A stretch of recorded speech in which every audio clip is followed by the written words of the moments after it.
തനിക്ക് സാധിക്കാത്തത് തൻ്റെ മക്കളിലൂടെ നേടണമെന്ന് ആഗ്രഹിക്കുന്നവരാണ് നമ്മളെല്ലാവരും.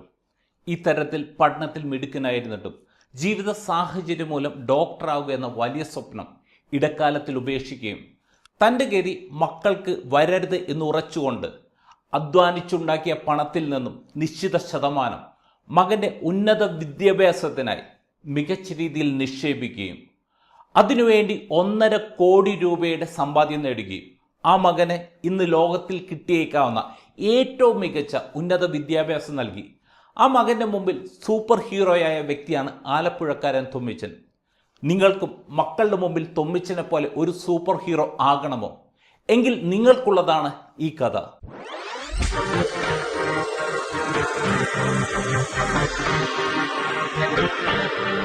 തൊമ്മിച്ചൻ ടിപ്സ് എന്ന ഫിനാൻഷ്യൽ വീഡിയോ ബ്ലോഗിൻ്റെ പുതിയ എപ്പിസോഡുമായി നിങ്ങളുടെ മുമ്പിൽ വരുവാൻ എന്നെ അനുവദിച്ച ദൈവത്തിന് നന്ദി. ഇന്ന് നമ്മൾ ആലപ്പുഴയിൽ ജനിച്ചു വളർന്ന ബാങ്ക് ഉദ്യോഗസ്ഥനായ തൊമ്മിച്ചൻ്റെയും മകൻ്റെയും കഥയിലേക്കാണ് പോകുന്നത്. ഇപ്പോൾ ഇംഗ്ലണ്ടിലായിരിക്കുന്ന തൊമ്മിച്ചൻ വളരെയധികം സന്തോഷത്തിലാണ്. വേറെ ഒന്നുമല്ല, അദ്ദേഹത്തിൻ്റെ മകനായ തോമസ് കുട്ടി ഇന്ന് ഉന്നത വിദ്യാഭ്യാസമെല്ലാം പൂർത്തിയാക്കി ഓക്സ്ഫോർഡ് യൂണിവേഴ്സിറ്റിയിൽ നിന്നും പോസ്റ്റ് ഗ്രാജുവേഷൻ നേടുന്ന ദിവസമാണ്. അതിൽ പങ്കെടുക്കുവാനാണ് തൊമ്മിച്ചനും ഭാര്യയും ഇംഗ്ലണ്ടിലേക്ക് പോയത്. ഇവിടെ തോമസ് കുട്ടിയേക്കാൾ വലിയ സന്തോഷമാണ് അച്ഛനായ തൊമ്മിച്ചനുള്ളത്. അതിനൊരു കാരണമുണ്ട്. വളരെയധികം വർഷങ്ങൾക്ക് മുൻപ്, കൃത്യം പറഞ്ഞാൽ 1987 തൊമ്മിച്ചന് ആ സമയത്തെ ജീവിതാഭിലാഷമായ MBBSനുള്ള അഡ്മിഷൻ ലഭിച്ചതാണ്. എന്നാൽ പഠിക്കാൻ വളരെ മിടുക്കനായിരുന്നിട്ടും പഠിച്ച ക്ലാസ്സുകളിലെല്ലാം ഒന്നാമനായിട്ട് പോലും തുടർന്ന് പഠിക്കാൻ സാധിച്ചില്ല. ഇവിടെ തൊമ്മിച്ചൻ്റെ ജീവിതത്തിൽ വില്ലനായി വന്നത് സാമ്പത്തികം തന്നെയായിരുന്നു. ആ കാലഘട്ടത്തിൽ വളരെയധികം വിഷമിച്ച തൊമ്മിച്ചൻ അന്നേ തീരുമാനിച്ചതാണ് തൻ്റെ മക്കൾക്ക് ഒരിക്കലും ഈ ഗതി വരരുതെന്ന്. ഈ 21ാം നൂറ്റാണ്ടിലും നമ്മളുടെ ഇടയിൽ എല്ലായിടത്തും കണ്ടുവരുന്ന അവസ്ഥയിലൂടെ തന്നെയാണ് അന്ന് തൊമ്മിച്ചൻ കടന്നുപോയത്. പഠനത്തിൽ മിടുക്കനോ ക്ലാസ്സിൽ ഒന്നാമനോ ആയിട്ട് മാത്രം കാര്യമില്ല, പണത്തിന് പണം തന്നെ വേണം. അന്ന് പണത്തിനു വേണ്ടി തൊമ്മിച്ചനും തൊമ്മിച്ചൻ്റെ അച്ഛനും നിരവധി ബാങ്കുകൾ കയറി ഇറങ്ങിയെങ്കിലും അവിടെ നിന്നെല്ലാം പരിഹാസങ്ങൾ മാത്രമാണ് ലഭിച്ചത്. അതിൽ ഒരു ബാങ്ക് ഉദ്യോഗസ്ഥൻ പറഞ്ഞത് കൊക്കിലൊതുങ്ങുന്നത് കൊത്തിയാൽ പോരെ എന്നാണ്. അത് തൊമ്മിച്ചനെ വളരെയധികം വിഷമിപ്പിച്ചു. ഏറ്റവും അവസാനം ഒരു പ്രൈവറ്റ് ഫിനാൻസ് കമ്പനി പണം വാഗ്ദാനം ചെയ്തെങ്കിലും അതിന് കൊടുക്കേണ്ടി വരുന്ന പലിശ ഓർത്തപ്പോൾ അത് വേണ്ടെന്ന് വെച്ചു. അങ്ങനെ തൊമ്മിച്ചൻ്റെ ആ സമയത്തെ ജീവിതാഭിലാഷം തകർന്ന് തരിപ്പണമായി. അതിനെ തുടർന്ന് തൊമ്മിച്ചൻ തനിക്ക് ഒട്ടും ഇഷ്ടമല്ലെങ്കിൽ കൂടി കൊമേഴ്സ് എടുത്ത് പഠിക്കുകയും ഒരു ബാങ്കിൽ ജോലിക്ക് കയറുകയും ചെയ്തു. അവിടെ തൊമ്മിച്ചൻ്റെ കൂടെ ജോലി ചെയ്തിരുന്ന വ്യക്തിയാണ് ജോസിച്ചൻ. ജോസിച്ചനും തൊമ്മിച്ചനെ പോലെ അത്ര ഇഷ്ടത്തോടെ ബാങ്ക് ഉദ്യോഗസ്ഥനായ വ്യക്തിയല്ല. ജീവിത സാഹചര്യം കൊണ്ട് മാത്രമാണ് അവിടെ എത്തിയത്. അതുകൊണ്ട് തന്നെ അവർ വളരെ വേഗത്തിൽ ഉറ്റ സുഹൃത്തുക്കളായി.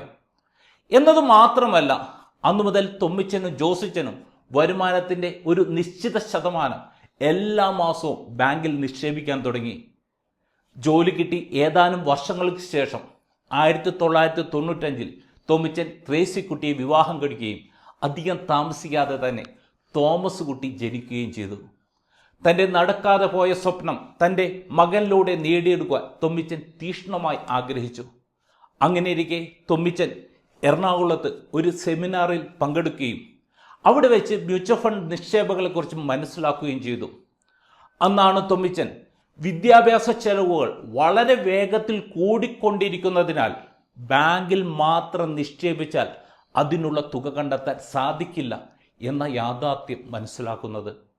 പരീക്ഷണാടിസ്ഥാനത്തിൽ തുടക്കത്തിൽ ചെറിയ തുക മ്യൂച്വൽ ഫണ്ടുകളിൽ പ്രതിമാസം നിക്ഷേപിക്കാൻ തുടങ്ങിയ തൊമ്മിച്ചൻ ഇതിൻ്റെ ഗുണവിശേഷങ്ങൾ കൂടുതൽ മനസ്സിലാക്കിയപ്പോൾ ബാങ്കിലെ നിക്ഷേപങ്ങൾ കുറച്ച് കൂടുതൽ തുക മ്യൂച്വൽ ഫണ്ടുകളിൽ നിക്ഷേപിക്കാൻ തുടങ്ങി. ആ ദിവസങ്ങളിൽ തന്നെ തൊമ്മിച്ചൻ തൻ്റെ സുഹൃത്ത് ജോസിച്ചനോട് മ്യൂച്വൽ ഫണ്ടിൻ്റെ ഗുണവിശേഷങ്ങളെക്കുറിച്ച് പറഞ്ഞെങ്കിലും അതൊന്നും ഗൗനിക്കാതെ ജോസിച്ചൻ പഴയപടി ബാങ്കിൽ തന്നെ നിക്ഷേപം തുടർന്നുകൊണ്ടിരുന്നു. ഏകദേശം 2 പതിറ്റാണ്ടുകൾ കഴിഞ്ഞു. തൊമ്മിച്ചൻ്റെ മകൻ തോമസ് കുട്ടിക്ക് ഉന്നത വിദ്യാഭ്യാസത്തിനുള്ള സമയമായി.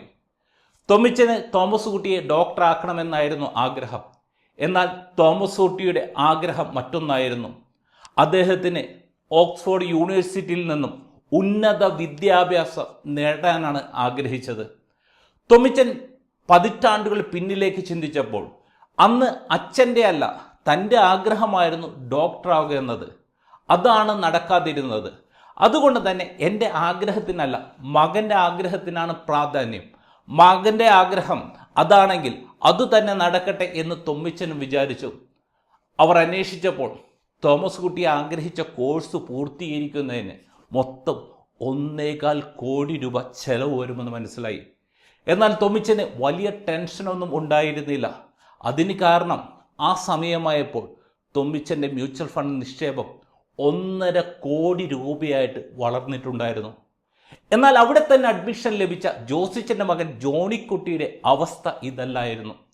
അതിന് കാരണം ബാങ്കുകളിൽ നിക്ഷേപിച്ചു കൊണ്ടിരുന്ന ജോസിച്ചന് ആ സമയത്ത് 50 ലക്ഷം രൂപ മാത്രമേ കണ്ടെത്താൻ സാധിച്ചിരുന്നുള്ളൂ. അതുകൊണ്ട് തന്നെ 50 ലക്ഷം രൂപയോളം എഡ്യൂക്കേഷൻ ലോണും പിന്നെ അവിടെ ചെന്ന് പാർട്ട് ടൈം ജോലി ചെയ്ത് ജീവിക്കുവാനുള്ള ചെലവ് കണ്ടെത്താം എന്ന് വിചാരിച്ചാണ് ജോസിച്ചൻ്റെ മകൻ ജോണിക്കുട്ടി ഇംഗ്ലണ്ടിലേക്ക് വിമാനം കയറുന്നത്. അങ്ങനെ ജോസിച്ചനും മകൻ ജോണിക്കുട്ടിയും വലിയ കടക്കെണിയിലായി. എന്നതു മാത്രമല്ല, പഠനശേഷം നിർബന്ധപൂർവം ജോലി ചെയ്യേണ്ടി വന്ന ജോണിക്കുട്ടിക്ക് തോമസ് കുട്ടിയേക്കാൾ മിടുക്കനായിട്ട് പോലും പഠനത്തിൽ വേണ്ട രീതിയിൽ ശ്രദ്ധിക്കാൻ സാധിക്കാത്തതുമൂലം കോഴ്സ് പൂർത്തീകരിക്കേണ്ട സമയമായപ്പോൾ കോഴ്സ് പൂർത്തീകരിക്കാൻ സാധിച്ചിട്ടില്ല. അതുകൊണ്ട് തന്നെ ഇന്ന് തൊമ്മിച്ചൻ്റെ മകൻ തോമസ് കുട്ടി പോസ്റ്റ് ഗ്രാജുവേഷൻ പൂർത്തീകരിക്കുമ്പോൾ ജോസിച്ചൻ്റെ മകൻ ജോണിക്കുട്ടിക്ക് കോഴ്സ് പൂർത്തീകരിക്കാൻ സാധിച്ചിട്ടില്ല. എന്നതു മാത്രമല്ല, ബാങ്കിൽ നിന്ന് എടുത്ത കടം പെരുകി ഇന്ന് വലിയ തുകയായി മാറിയിരിക്കുകയാണ്. അങ്ങനെ അവർ വളരെ ടെൻഷനിലാണ്. അന്ന് തൊമ്മിച്ചൻ പറഞ്ഞപ്പോൾ മ്യൂച്വൽ ഫണ്ടിൽ നിക്ഷേപിക്കാഞ്ഞതിൻ്റെ തിക്തഫലങ്ങൾ ജോസിച്ചനും ജോണിക്കുട്ടിയും ഇപ്പോൾ അനുഭവിച്ചറിഞ്ഞുകൊണ്ടിരിക്കുകയാണ്. ഈ കഥയിലൂടെ തൊമ്മിച്ചനും ജോസിച്ചനും നമ്മളെ പഠിപ്പിക്കുന്ന ഏറ്റവും പ്രധാനപ്പെട്ട 3 പാഠങ്ങളാണ്. ഒന്നാമതായി, കുട്ടികളുടെ ഉന്നത വിദ്യാഭ്യാസത്തിനായി അവർ ജനിക്കുമ്പോൾ തന്നെ തൊമ്മിച്ചനും ജോസിച്ചനും ചെയ്തതുപോലെ നിക്ഷേപം തുടങ്ങുക എന്നതാണ്. രണ്ടാമതായി, ഉന്നത വിദ്യാഭ്യാസ ചെലവ് വളരെ വേഗത്തിൽ കൂടിക്കൊണ്ടിരിക്കുന്നതിനാൽ ജോസിച്ചൻ ചെയ്തതുപോലെ ട്രഡീഷണൽ നിക്ഷേപങ്ങളെ മാത്രം ആശ്രയിച്ചാൽ അതിനുള്ള തുക കണ്ടെത്താൻ വളരെ ബുദ്ധിമുട്ടാണ്. അതുകൊണ്ട് തന്നെ മ്യൂച്വൽ ഫണ്ട് പോലെയുള്ള നിക്ഷേപങ്ങളെ ആശ്രയിക്കേണ്ടത് വളരെ അത്യാവശ്യമാണ്. അല്ലാത്ത പക്ഷം ജോസിച്ചനെ പോലെ നിങ്ങൾക്ക് ആവശ്യമുള്ള തുക കണ്ടെത്താൻ സാധിക്കാതെ വരികയും അതിൻ്റെ തിക്തഫലങ്ങൾ അനുഭവിക്കേണ്ടിയും വരും. മൂന്നാമതായി, നമ്മുടെ ആഗ്രഹം മക്കളുടെ മുമ്പിൽ അടിച്ചേൽപ്പിക്കുന്നതല്ല, അവരുടെ ആഗ്രഹം എന്താണെന്ന് തിരിച്ചറിഞ്ഞ് അതിന് കൂടെ നിന്ന് സപ്പോർട്ട് ചെയ്യുമ്പോഴല്ലേ നമ്മൾ മക്കളുടെ മുമ്പിൽ സൂപ്പർ ഹീറോയാകുന്നത്. അങ്ങനെയല്ലേ തൊമ്മിച്ചൻ മകന്റെ മുമ്പിൽ സൂപ്പർ ഹീറോയായി മാറിയത്. താങ്കൾ തൊമ്മിച്ചനെ പോലെ മക്കളുടെ മുമ്പിൽ സൂപ്പർ ഹീറോയാകാൻ ആഗ്രഹിക്കുന്നുവെങ്കിൽ, താങ്കളുടെ മക്കളുടെ ഭാവി സുരക്ഷിതമാക്കാൻ ആഗ്രഹിക്കുന്നുവെങ്കിൽ താങ്കൾക്ക് ഞങ്ങളെ സപ്പോർട്ട് ഡെസ്കുമായി കോൺടാക്റ്റ് ചെയ്യാവുന്നതാണ്. അടുത്ത ആഴ്ച പുത്തൻ ഉൾക്കാഴ്ചകൾ നൽകുന്ന തൊമ്മിച്ചൻ്റെയും ജോസിച്ചൻ്റെയും പുതിയ കഥകളുമായി വീണ്ടും കാണാം. നന്ദി, നമസ്കാരം.